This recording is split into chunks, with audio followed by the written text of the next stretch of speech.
আজি আমি এছএছচিজিডিৰ মেডিকেলৰ বিষয়ে কথা পাতিম। মেডিকেলত কি হ'ব আৰু তোমাৰ কোনবোৰ পইণ্টৰ পৰা তুমি ৰিমেডিকেল পাব পাৰা আৰু কোনবোৰ পইণ্ট থাকিলে তোমাক ডাইৰেক্ট কনচিড কৰাই দিয়ে আদি সকলোবোৰ ডিটেইলছ হিচাপে আমি কথা পাতিম। তুমি যদি আমাৰ চেনেল ফাৰ্ষ্ট পাইছা তেনেহ'লে ফাৰ্ষ্ট অফ অল লাষ্টটো চাই থাকিবা।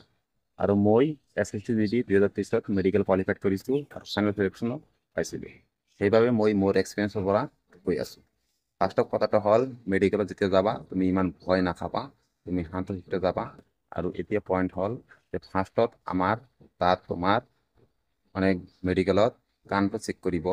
কাণত এটা সৰু মেচিন দি চেক কৰিব। যদি তোমাৰ কাণত মানে ময়লা থাকে তেনেহ'লে তোমাক অসুবিধা হ'ব। কাণটো চাফাই কৰি লৈ যাবা, তেনেহ'লে তোমাক মানে ৰিমেডিকেল নিদিব। যদি চাফাই কৰি নোযোৱা তেনেহ'লে 100% কাণত তোমাক ৰিমেডিকেল দি দিব।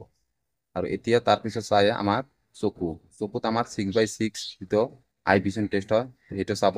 তাত যদি 6/6 তোমাৰ নাই তেনেহ'লে তোমাক ডাইৰেক্ট তোমাক ৰিমেডিকেল দি দিব। আৰু তাৰপিছত তোমাৰ নাকটো চাব, নাকটো টৰ্চ লাইটেৰে চাই নাকত তোমাৰ চাফ চিকুণাই লৈ যাবা। তাত কৰি ইমান টেনশ্যন নহ'ব, তাত একো প্ৰব্লেম নহ'ব।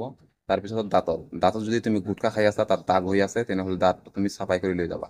ডেণ্টেল কেয়াৰৰ পৰা গৈ তুমি দাঁতটো চাফাই কৰি লৈ যাবা, তেনেহ'লে তোমাক পাছ কৰাই দিব। দাঁতত তোমাৰ 22 মাৰ্কছ থাকিব। তাত যদি তোমাৰ দুটা এটা বা নাইও বা তোমাক পোকাই খাই আছে দুটা এটা, তথাপি তোমাক ইমান টেনশ্যন নহয়, 100% তুমি পাছ কৰি দিবা। বাট এইটো হ'ল যে তাত যেতিয়া তুমি ডেণ্টেল কেয়াৰৰ পৰা চাফাই কৰি লোৱা যোৱাটো বহুত ভাল হ'ব, ঠিক আছে। আৰু তাৰপিছত হ'ল আমাৰ চেক কৰিব তোমাৰ মানে হাতৰ আঙুলিবিলাক, হাতৰ আঙুলি আৰু আমাৰ কেৰি এংগেল। হাতৰ কেৰি এংগেলটো চেক কৰিব, এটা স্কেলেৰে চেক কৰিছিল আমাৰ সময়ত, তোমালোকৰ চেক কৰিব পাৰে। হাতৰ কেৰি এংগেলটো চেক কৰিব আৰু আঙুলি যদি তোমাৰ মানে হাতত 5টা, এটা হাতত 5টা কৈ থাকে, তাত যদি বেছিকৈ থাকে তেনেহ'লে তোমাক ৰিমেডিকেল দি বা আনফিটে কৰাই দিব পাৰে। তাত মানে অলপমান তেনেকুৱা প্ৰব্লেম হৈ যায়। তাৰপিছত আমাৰ মানে চালে মানে ভৰিৰ যিটো মানে নকনি আছে, এই নকনি চালে। নকনিত মানে যদি বেছি প্ৰব্লেম হৈ থাকে নকনিত, তেনেহ'লে তোমাক ডাইৰেক্ট আনফিট কৰাই দিব। আৰু যদি মিডিয়াম থাকে তোমাক ডাইৰেক্ট ৰিমেডিকেল দি ডক্টৰে ভালদৰে চোৱাব। সেইবাবে মই কৈছোঁ এতিয়া বহুত দিন টাইম আছে, তুমি নকনিত যদি তোমাৰ প্ৰব্লেম হৈ আছে, তুমি কিছুমান এক্সাৰচাইজ এতিয়াৰ পৰা কৰি থাকা, 100% মেডিকেলৰ আগতে তোমাৰ ঠিক হৈ যাব। তাৰপিছত নকনি চোৱাৰ পিছত তোমাৰ ভৰিৰ মানে আঙুলিবিলাক চাব, আঙুলিবিলাক ঠিক আছে, একো প্ৰব্লেম নাই। তাৰপিছত তোমাৰ মানে ভেৰিকছ ভেনটো মানে ফাৰ্ষ্ট তোমাক জাম্প কৰাব, জাম্প কৰাই লৈ তাৰপিছত মানে ভৰিৰ যিটো ভেৰিকছ ভেন আছে এই ভেনটো তোমাক চেক কৰিব। যদি ভেনত তোমাৰ প্ৰব্লেম দেখা পায় তেনেহ'লে তোমাক ডাইৰেক্ট ৰিমেডিকেল দি দিব পাৰে, ভেৰিকছ ভেনত ৰিমেডিকেল দিব পাৰে। আৰু তাৰপিছত আমাক চেক কৰিলে যে মানে শৰীৰৰ মানে স্কিনত চেক কৰিব যে স্কিনত তোমাৰ টেটু আছে নেকি, বা তোমাৰ চাৰ্জাৰীৰ কোনো দাগ আছে নেকি, বা তোমাৰ কটা দাগ যদি থাকে তেনেহ'লে তোমাক ভালদৰে চেক কৰে। যদি তোমাক মই কৈছোঁ টেটু কথা কৈছোঁ ফাৰ্ষ্ট, যদি তোমাৰ ডাঙৰ টেটু থাকে ডাইৰেক্ট তোমাক আনফিট কৰাই দিব। আৰু যদি সৰু থাকে তেনেহ'লে তোমাক ৰিমেডিকেল দি মানে ডক্টৰক চোৱাব। যদি ডক্টৰে তোমাক ৰিমেডিকেল দি চোৱাৰ পিছত যদি সৰু থাকে তেনেহ'লে তোমাক পাছ কৰাই দিব। মানে সৰু টেটু থাকিলে ইমান টেনশ্যন নাই।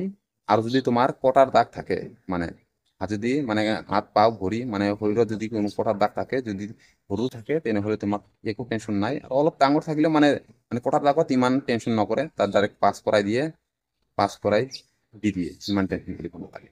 তাৰপিছত আমাৰ চাব প্ৰাইভেট পাৰ্টছ, তাত মানে বহুত ভালকৈ চাব প্ৰাইভেট পাৰ্টছত। আমাৰ প্ৰাইভেট পাৰ্টছত তোমাৰ পেনিছ চাব, পেনিছটো ঠিক আছে নে নাই সেইটো চাব।